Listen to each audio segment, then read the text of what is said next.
From VTV Channel 6 Studios in downtown Vernal, this is Local Point with your host, Chris Piner.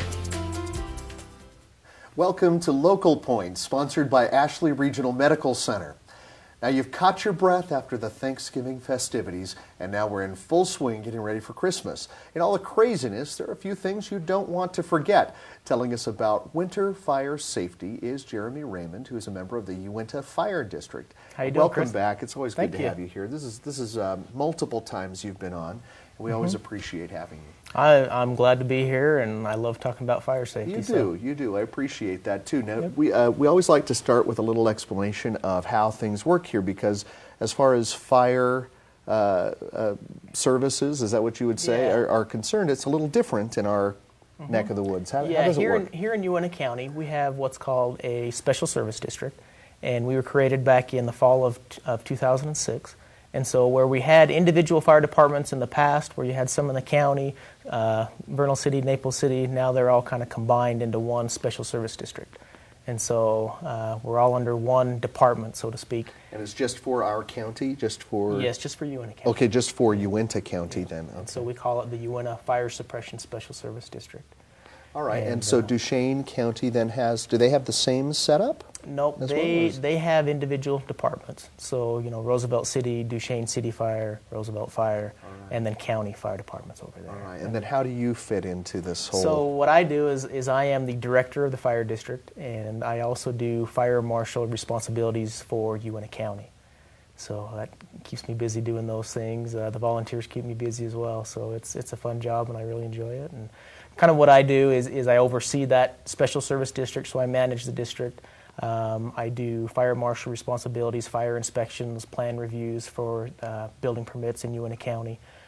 We deal with burn permits in Uinta County and the cities, and so we do all those things. You mentioned working with volunteers, so that's so I don't want to skip over that. How many volunteer firemen do we have? We have about 80 volunteers here in Uinta County, and Vernal City has about 25. Naples City has about 20. Down in Jensen Fire Department, they have about 15, 16, 17, and the same with LaPointe and Avalon. So they're all volunteer. All volunteer. Are they all? I said firemen. Are they all men, or do we have any? No, there's some fire women as well. We call them firefighters. Firefighters. There you go. I knew there was a politically correct way of saying it. Yeah, we do have. That's right. So it's now. Are there any that do this full time around here, or are you just the guys? I'm the only full-time firefighter, and I do have an administrative assistant that helps me out with some of the office work, but the rest are volunteer. They all have their own jobs where they go during the day. They carry around their pagers, the call goes off, and they leave their work and head to the station and grab the trucks. In Uinta County, how often do you get a call? We get about 300 calls a year, roughly. So, one every other day. Yeah, one every other day. All right. So, yep.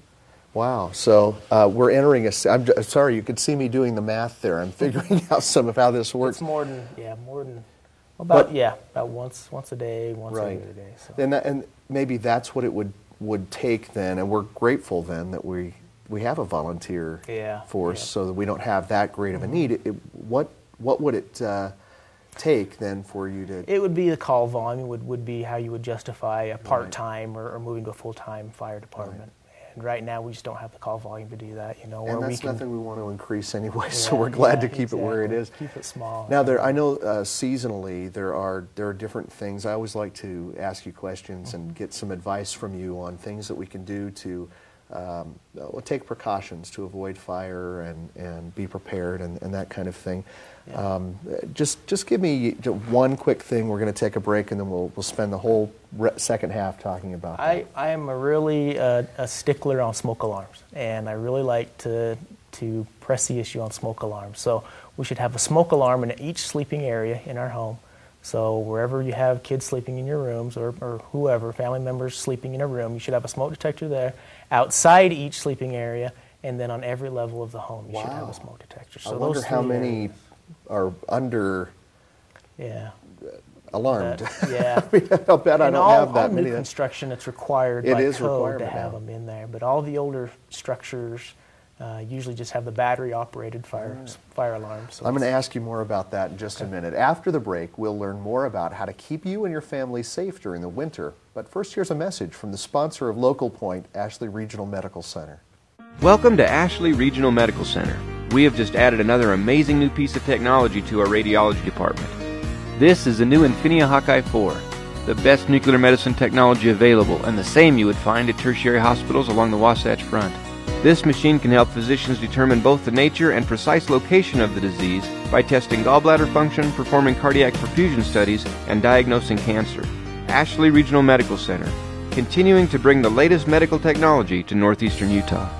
Welcome back. If you're just joining us, I'm visiting with Jeremy Raymond, and we're talking about fire safety and a little bit about the fire district. Just before we went to break, I asked you about the one thing that comes right to mind, and you were quick to say, smoke alarms. Smoke alarms. And I'm surprised to hear, I'm just assessing my own home. I don't think that I'm where I need to be. Yeah. Well, so we should have them in every bedroom then, every sleeping area? The smoke alarms, that's really your first line of defense when it comes to a fire.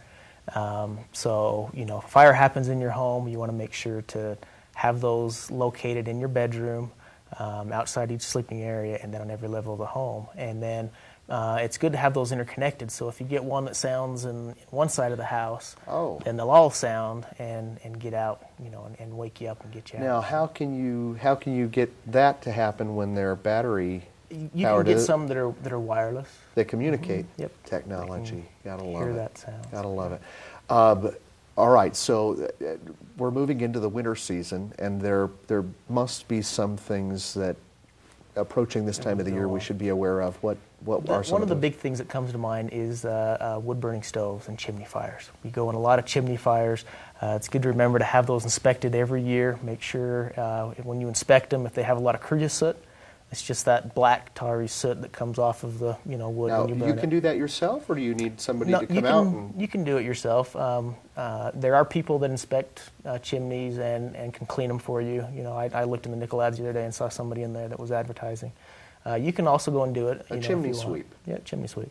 You get up there, look down in there with the flashlight. If you see a lot of that black soot built up on the chimney, get you a sweep. You can also get a big heavy chain and kind of, put it down in there and clean it out a little bit. They make those logs too that kind of clean it out a little bit. I wouldn't trust those a whole lot, but those actually can burn, and whatever they burn, it releases something that can clean. Yeah, but you're not so sure about those. Yeah, okay. I don't know a whole lot about them. I mean, if they're UL listed and approved, great. But get old fashioned, get in there and clean it out. A brush or a chain. And is that something that you could just pick up, this kind of a brush at a local hardware store? I believe so. If not, they can probably order one for you. Right. So. But we have chimney sweeps. How cool is that? I'm picturing the whole, I'm very theatrical. I got the whole musical number on the roof here with chimneys. Yeah. Anyway, all right, what else? So we go on a lot of chimney fires. We also go on a lot of heater fires. Little space heaters? Little space heaters, yep. They'll be placed too close to a combustible item. They'll get knocked over. A lot of the newer ones nowadays have that, if you knock them over, they'll turn off. But some of the older ones, so just be careful. Place them where they're not going to catch something else on fire. Make sure you turn them off before you go to bed. Don't leave them on. Don't leave them unattended. Space heaters should not be left on when you go to sleep. Yes. Right, sure okay, that makes sense. Yep. And then, just candles is another thing. If you have lit candles around, especially during the holidays right now, make sure you don't leave those unattended. Make sure you place them away from anything that might catch fire. What about like those scented candles that are in a jar? Are those a little safer? Yeah, those are, because there's no flame, so those are good to have. Right. So. Well, even the ones with a flame, it's kind of contained in the glass. So is that Oh, those are fine. That's a little better. Yeah, it's a little better than just having a candle. My wife burns those things. Yeah. All right. Well, what about Christmas trees? Live Christmas trees, then? Yeah, if you go out and get live Christmas trees, one thing you always want to remember with a live Christmas tree is water them every day. Make sure you water them frequently. If you brush the needles and they start falling off and you're not watering it enough, you want a good sappy tree. You want to make sure you water it well.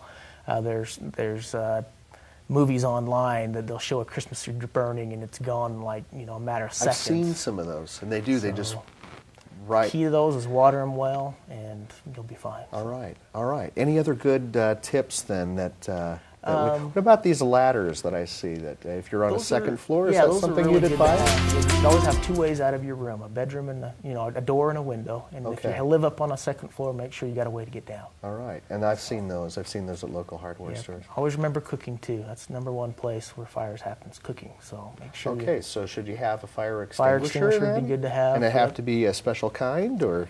Just an ABC fire extinguisher. All right, look for ABC fire extinguishers. It's always good to have you. I'm a big Thank chicken you. when it comes to fire, so I appreciate you, and thank you for joining us. We hope to see you again right here on the next edition of Local Point.